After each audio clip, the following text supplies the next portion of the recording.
الحمد لله رب العالمين والصلاة والسلام على سيد المرسلين أما بعد فأعوذ بالله من الشيطان الرجيم بسم الله الرحمن الرحيم الصلاة والسلام عليك يا رسول الله وعلى آلك وأصحابك يا حبيب الله الصلاة والسلام عليك يا نبي الله وعلى آلك وأصحابك يا نور الله۔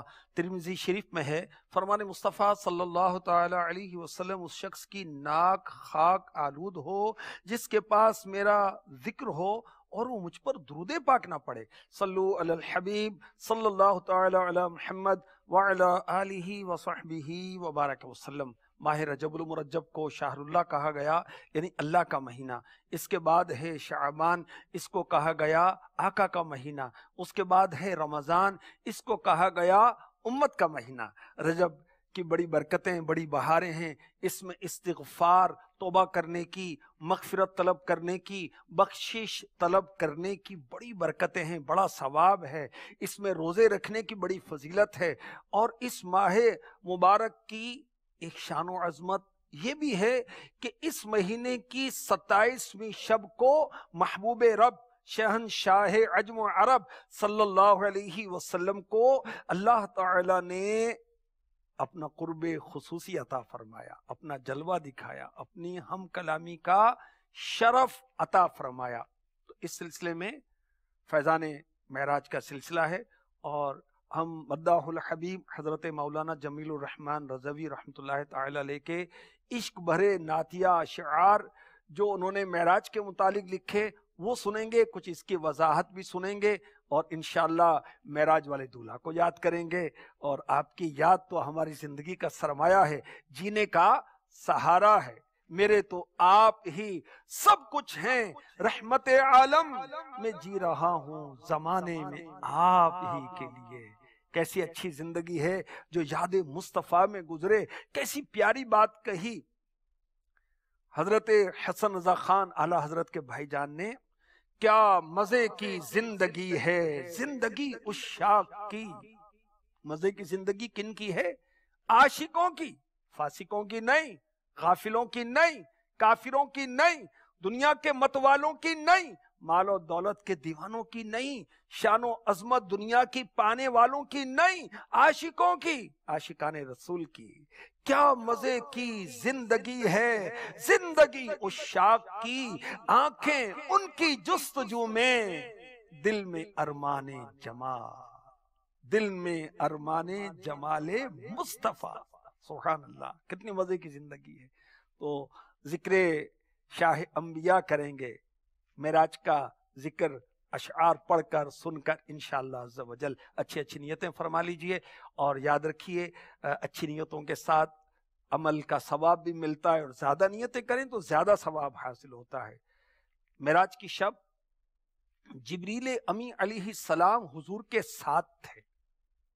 یہ فرشتوں کے سردار ہیں، مگر میرے نبی کے ہیں خادم۔ جی ہاں، اور حضور کا رتبہ، آپ کا مقام، آپ کی رفعت، آپ کی شان و عظمت دیکھ کر جبریل امی بھی حیران ہو گئے۔ کس موقع پر؟ جب سدرۃ المنتہا سے حضور آگے بڑھ گئے، جبریل بھی حیران ہوئے دیکھ کے رتبہ، دیکھ کے رتبہ۔ جبریل بھی حیران ہوئے دیکھ کے رتبہ، دیکھ کے رتبہ۔ سدرا سے قدم جب کے بڑھایا شب معراج، جبریل تھکے ہو گئے سرکار روانہ، سرکار روانہ۔ جبریل تھکے ہو گئے سرکار روانہ، سرکار روانہ۔ منہ تکتا ہوا رہ گیا سدرا شب معراج، تکتا ہوا رہ گیا سدرا شب معراج۔ شب معراج میرے آقا صلی اللہ علیہ وسلم سدرۃ المنتہا پر پہنچے. یہ ایک مقام ہے جہاں پر بیری کا درخت ہے. اور یاد رکھیے تمام ٹریز میں، تمام اشجار میں، درختوں میں افضل درخت ہے بیری کا درخت. اس کے بعد ڈیٹ پام، کھجور کا درخت سب سے افضل ہے، مگر سب سے افضل کیا ہے؟ بیری کا درخت. اس کے بعد کھجور کا درخت افضل ہے. جب میرے نبی صلی اللہ علیہ وسلم کے انوار و تجلیات اس درخت پر پڑی تو اس کی صورت بدل گئی. رنگ برنگے انوار یعنی لائٹیں، روشنی، تجلیاں نظر آنے لگیں جنہیں الفاظ بیان نہیں کر سکتے، الفاظ بیان نہیں کر سکتے. جبریل امی علیہ السلام اس مقام پر رک گئے، ٹھہر گئے، آگے نہیں بڑھ سکتا. پھر اللہ پاک نے آپ کو عرش کے اوپر جہاں تک اللہ نے چاہا بلایا، اور راز و نیاز کے پیغام ہوئے. اور سبحان اللہ، تو سدرۃ المنتہا ایک نوری بیری کا درخت، جڑ چھٹے آسمان پر، شاخیں ساتویں آسمان کے اوپر. اس کو منتہا کیوں کہتے ہیں؟ سدرا بچیوں کے نام بھی رکھے جاتے ہیں، اچھا نام ہے. جو ایکٹریس اور گلوکاروں کے نام پر نام رکھیں، کافر عورت اور فاسق عورت کے نام پر نام رکھیں، اس سے یہ نام اچھا ہے نا، بڑا اچھا نام ہے سدرا. فرشتوں کی علم کی انتہا یہاں تک ہے، سدرۃ المنتہا تک. اس سے اوپر کی خبر کسی فرشتے کو نہیں ہے. اس مقام کو سدرۃ المنتہا کیوں کہتے ہیں؟ اس وجہ سے بھی کہ میرے نبی، پیارے نبی، سونے نبی، اچھے نبی، معراج والے نبی، نبیوں کے نبی محمد عربی، آخری نبی صلی اللہ علیہ وسلم کے سوا کوئی نبی یہاں سے آگے تشریف نہیں لے گئے. اس لیے بھی اس کو سدرۃ المنتہا کہا جاتا ہے. اس لیے بھی کہا جاتا ہے کہ فرشتوں کے سردار جبریل امی علیہ السلام کی انتہا یہاں تک ہے، اس سے آگے نہیں بڑھتے. اور اس وجہ سے بھی اس مقام کو جہاں بیری کا درخت ہے اور بہت بڑے بڑے اس کے بیری کے پھل مٹکوں کی طرح ہیں، لوگوں کے اعمال یہاں تک فرشتوں کے ذریعے پہنچتے ہیں. ہماری اچھائیاں، برائیاں، نیکیاں، بدیاں جو ہم کرتے ہیں نا، فرشتے لکھتے ہیں، اللہ کی بارگاہ میں ہمارے اعمال پیش کیے جاتے ہیں، تو یہاں سے اوپر اٹھائے جاتے ہیں. اسی طرح اللہ کے احکام یہاں تک آتے ہیں، پھر فرشتے یہاں سے لیتے ہیں. اللہ اکبر. تو مدنی چینل کے ناظرین، عاشقان رسول، عاشقان معراج، زمین سے سدرۃ المنتہا اور سدرۃ المنتہا سے لامکان، جہاں نہ ایسٹ ہے، نہ ویسٹ ہے، نہ نارتھ ہے، نہ ساؤتھ ہے، نہ اوپر نہ نیچے، نہ دائیں نہ بائیں، نہ آگے نہ پیچھے، کوئی سمت نہیں، کوئی راہی نہیں، کوئی منزل نہیں، یہ لامکان. سیدی اعلی حضرت عظیم البرکت امام احمد رضا خان علی رحمۃ الرحمن، آپ کے ملفوظات میں ہے کہ زمین سے سدرۃ المنتہا تک 50,000 سال کا راستہ ہے. 50,000 سال. اس سے آگے ہے مستوا، اس کی دوری اللہ پاک جانے. اس کے آگے عرش کے 70,000 حجاب ہیں، ہر حجاب سے دوسرے حجاب تک 500 سال کا فاصلہ. اس سے آگے عرش، اور ان تمام وسعتوں میں فرشتے ہی فرشتے، فرشتے ہی فرشتے، فرشتے ہی فرشتے. فرشتے ہیں نور کے بنے ہوئے، اللہ نے بنایا. انسان کو مٹی سے بنایا، شیاطین کو، جنات کو اللہ نے آگ سے بنایا. سب سے زیادہ ہیں فرشتے مخلوق میں، اس کے بعد ہیں جنات، اس کے بعد ہیں انسان. اللہ اکبر. شب معراج کے دولہا کے ساتھ کون تھے؟ فرشتے تھے. فرشتوں کی افواج تھیں. سبحان اللہ. حضرت مداح الحبیب لکھتے ہیں، ہم راہ سواری کے تھیں افواج ملائک، افواج ملائک،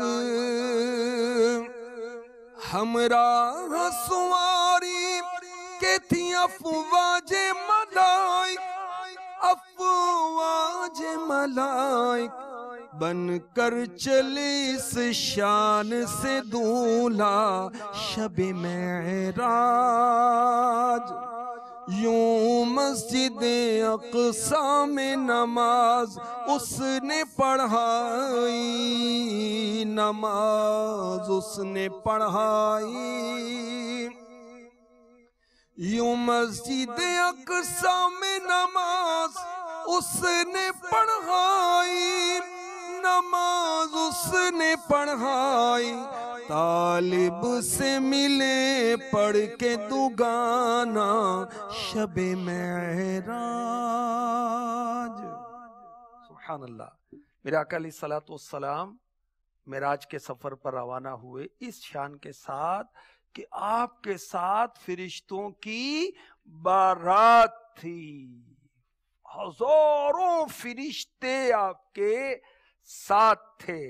کسی عاشق رسول نے منظر کشی کی، جذب حسن طلب ہر قدم ساتھ ہے، دائیں بائیں فرشتوں کی بارات ہے، سر پہ نورانی سہرے کی کیا بات ہے، شاہ دولہ بنا آج کی رات ہے، شاہ دولہ بنا آج کی رات ہے۔ جبریل امی علیہ السلام نے لاکھوں سال عبادت کی اور آج ان کو اللہ کی طرف سے یہ انعام مل رہا ہے کہ جس براق پر محبوب داور، نور کے پیکر، مکے مدینے کے تاجور، غریب پرور صلی اللہ علیہ وسلم سوار ہیں، ان کی زین کی سعادت انہوں نے سنبھالی، اور میکائیل علیہ السلام کو مکہ معظمہ سے بیت المقدس تک لگام براق کی پکڑنے کا شرف حاصل ہوا، اور حضرت اسرافیل علیہ السلام نے زین پوش اٹھانے کا انعام عطا ہوا۔ سبحان اللہ۔ جبریل امی علیہ السلام مکہ مکرمہ سے باہر لائے، جبریل امی علیہ السلام کے بعد میکائیل علیہ السلام، یہ اللہ کے مقرب فرشتے ہیں جو اللہ کا خاص قرب رکھتے ہیں، اللہ کی بارگاہ میں ان کا بڑا مقام ہے۔ حضرت اسرافیل علیہ السلام، حضرت میکائیل علیہ السلام منتظر تھے، اور ہر ایک کے ساتھ 70,000 فرشتے صفیں باندھ کر موجود ہیں، اور آپ کو دیکھتے، میرے نبی صلی اللہ علیہ وسلم کو دیکھتے انہوں نے تعظیم کی، انہوں نے تکریم کی، صلاۃ والسلام کے تحفے پیش کیے۔ بیت المقدس میں حضور کی سواری پہنچی تو براق کو اس حلقے میں باندھا گیا جس میں انبیاء اپنی اپنی سواریوں کو باندھا کرتے تھے۔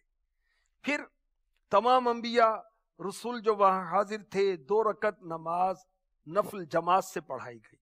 دیکھیں میرے نبی علیہ الصلوۃ والسلام کو نماز سے کتنی محبت ہے کہ آپ 5 نمازیں فرض ہونے کے ساتھ ساتھ نماز تہجد بھی آپ پر فرض ہے، اور سفر پر میرے نبی تشریف لے جاتے، نماز پڑھتے، راستے میں کہیں تھوڑی دیر کے لیے اسٹے کرتے، قیام فرماتے تو نماز ادا کرتے، منزل پر پہنچتے تو نماز ادا کرتے، لوٹ کر گھر واپس آنا ہوتا پہلے مسجد نبوی میں جاتے نماز ادا کرتے، سورج کو گہن لگتا میرے نبی نماز پڑھتے، چاند کو گہن لگتا میرے نبی نماز پڑھتے، کوئی خاص مہم پیش آتی حضور نماز پڑھتے، نماز سے بڑی محبت تھی۔ شب معراج بھی میرے آقا علیہ الصلوۃ والسلام نے مسجد اقصی میں نماز پڑھائی اور جماعت کے ساتھ پڑھائی، اور سارے نبیوں نے حضور سے ملاقات کا شرف حاصل کیا۔ ہر ایک نبی بلکہ سب افلاک کے قدسی، افلاک کے قدسی، ہر ایک نبی بلکہ سب افلاک کے قدسی، افلاک کے قدسی پڑھتے تھے شہنشاہ کا خطبہ شب معراج۔ شب معراج سارے نبیوں نے میرے نبی کی شان میں خطبے پڑھے، سارے نبیوں نے، سارے فرشتوں نے، سبحان اللہ۔ اور اس میں راز کیا تھا نماز اقصیٰ میں، کہ سب کو معلوم ہو جائے جو آخر میں تشریف لائے ہیں یہ سب سے افضل ہیں، کیونکہ مقتدی سے مقتدا افضل ہوتا ہے۔ مقتدا پیشوا، امام افضل ہوتا ہے۔ تو شب اسرا کے دولہ صلی اللہ علیہ وسلم نے شب معراج نماز پڑھائی، نماز سے فارغ ہوئے تو حضرت ابراہیم خلیل اللہ علی نبینا علیہ الصلوۃ والسلام، جو نبیوں میں حضور کے بعد سب سے افضل و اعلیٰ ہیں، انہوں نے خطبہ ارشاد فرمایا، اللہ کی حمد کی، اللہ کی ثنا کی، کرامات و انعامات کا ذکر کیا جو اللہ تعالیٰ نے انہیں عطا فرمائے۔ پھر حضرت موسیٰ علیہ السلام، پھر حضرت سلیمان علیہ السلام، دیگر انبیاء کرام، حضرت سیدنا عیسیٰ روح اللہ علی نبینا علیہ الصلوۃ والسلام نے اللہ تعالیٰ کی حمد و ثنا کی، انعامات و اکرامات کا ذکر کیا جو اللہ تعالیٰ نے انہیں عطا فرمائے۔ آخر میں رحمت عالم، نور مجسم، شاہ آدم و بنی آدم، سراپا جود و کرم صلی اللہ علیہ وسلم نے اللہ پاک کی حمد بیان کی اور یوں خطبہ ارشاد فرمایا، سب تعریفیں اللہ تعالیٰ کے لیے جس نے مجھے سارے جہانوں کے لیے سراپا رحمت بنا کر بھیجا، تمام لوگوں کے لیے مجھے خوشخبری اور ڈر سنانے والا بنا کر بھیجا، مجھ پر قرآن نازل کیا جس میں ہر شے کا جامع بیان ہے، میری امت کو تمام امتوں سے افضل بنایا، میری امت کو لوگوں کی بھلائی کے لیے پیدا کیا، میری امت کو امت وسط بنایا، میری امت کو اول بنایا، میری امت کو آخر بنایا، میرے شرح صدر کی نعمت مجھے عطا ہوئی، میرا بوجھ مجھ سے اٹھا دیا، میرے ذکر کو میرے لیے بلند کیا، مجھے فاتح کیا، مجھے خاتم بنایا، یعنی آخری نبی بنایا۔ یہ کلمہ سن کر ابراہیم علیہ السلام نے انبیاء کرام علیہ السلام کو مخاطب کر کے کہا، بِهَذَا فَضَّلَكُمْ مُحَمَّدٌ صلی اللہ تعالی علیہ وسلم، یہ انعامات کے باعث محمد صلی اللہ علیہ وآلہ وسلم ہم سب پر فضیلت پا گئے۔ سبحان اللہ، سبحان اللہ۔ جانے دو جہاں رفعت سرکار پہ قربان، سرکار پہ قربان، جانے دو جہاں رفعت سرکار پہ قربان، سرکار پہ قربان، کہتا تھا یہ بڑھ بڑھ کے رفعنا شب معراج۔ سبحان اللہ۔ اللہ تعالیٰ نے وَرَفَعْنَا لَكَ ذِكْرَكَ قرآن پاک میں فرمایا کہ ہم نے آپ کا ذکر بلند کیا، ایسا بلند کیا کہ رفعنا ورفعنا، گویا بڑھ بڑھ کر آپ کی رفعت کی بلندی کو بیان کر رہا تھا۔ سبحان اللہ۔ ادریس علیہ السلام کا مقام جنت، عارضی موت اختیار کی، زندہ ہوئے، جنت میں داخل ہوئے، وہاں سے نہ نکلے تو رب نے فرمایا یہیں رہنے دو، وَرَفَعْنَاهُ مَكَانًا عَلِيًّا، سورہ مریم، اور ہم نے اسے بلند مقام پر اٹھا لیا۔ مگر آج حضور انور صلی اللہ علیہ وسلم کے استقبال کے لیے چوتھے آسمان کے دروازے پر آئے ہیں، گویا چوتھا آسمان ان کا دفتر ہے، جنت ان کا گھر، کارگزاری دفتروں میں ہوتی ہے نا کہ گھر میں، اور حضرت ادریس علیہ السلام اتنا بلند و بالا مقام پانے کے باوجود میرے حضور کا استقبال کرتے ہیں۔ یا اللہ ہمیں اپنے محبوب کی سچی غلامی عطا فرما، ان کی سچی اطاعت نصیب فرما، ان کے فرامین کے مطابق جینا اور مرنا نصیب فرما، آمین۔ انشاءاللہ مزید اگلے سلسلے میں سنیں گے۔ صلو علی الحبیب صلی اللہ تعالی علی محمد۔